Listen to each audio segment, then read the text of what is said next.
사흘째입니다, 벌써. 자, 하지만 사고 항공기의 꼬리 부분은 안타까운 마지막 순간 그 모습 그대로 남아 있습니다. 현장에서는 희생자들의 신체 일부와 유류품을 수습하는 작업이 여전히 계속되고 있습니다. 뜬 눈으로 밤을 지새운 유가족들의 이 상당수가 아직도 공항을 떠나지 못하고 있습니다. 이 사고가 난 활주로 가까이 나가 있는 저희 취재 기자 연결하겠습니다. 자, 양정진 기자, 지금도 수색 작업이 한창인데 지금 어떤 작업이 이어지고 있습니까? 네, 사고가 난 이곳 활주로에서는 여전히 조명을 환하게 킨 채 야간 수색 작업이 진행 중입니다. 사고 이후 꼬리 부분만 남은 항공기 부분도 까맣게 그을린 채 여전히 그 자리에 남아 있는데요. 항공기 인근에는 항공기 좌석과 안내 책자 등도 바닥에 떨어져 있는 모습을 확인할 수 있었습니다.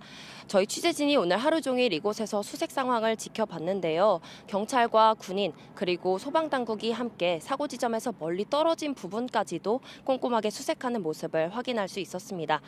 당국은 어제 새벽까지 희생자와 유류품에 대한 주요 수색은 마쳤고 오늘부터는 보다 꼼꼼한 수색 작업을 이어가고 있다고 밝혔습니다. 자, 그 블랙박스에 대한 조사도 이루어지고 있습니까? 네, 국토교통부는 2개의 블랙박스 중 음성 기록 장치에 대한 정보 추출을 시작했다고 밝혔습니다. 여기에는 마지막 2시간 동안의 교신 내용이 들어있는데요. 하지만 마지막 블랙박스죠. 비행 기록 장치는 컴퓨터와 연결하는 부품이 망가진 상태입니다. 그래서 이거를 미국으로 보내서 데이터를 추출하는 방법도 검토하고 있습니다. 자, 사고 원인을 밝히기 위한 조사는 뭐 좀 진척이 있습니까? 네, 경찰은 오늘 본격적인 사고 원인에 대한 본격적인 수사에 들어갔습니다.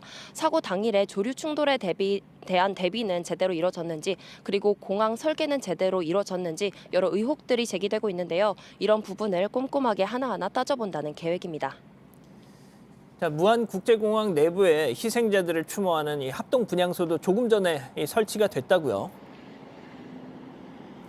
네, 조금 전인 6시 50분쯤에 무안국제공항 1층에 합동 분향소가 마련이 됐습니다.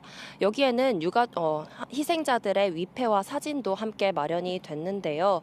먼저 유가족들부터 그런 조문을 시작한 뒤에 일반 시민들도 조문을 시작하고 있습니다.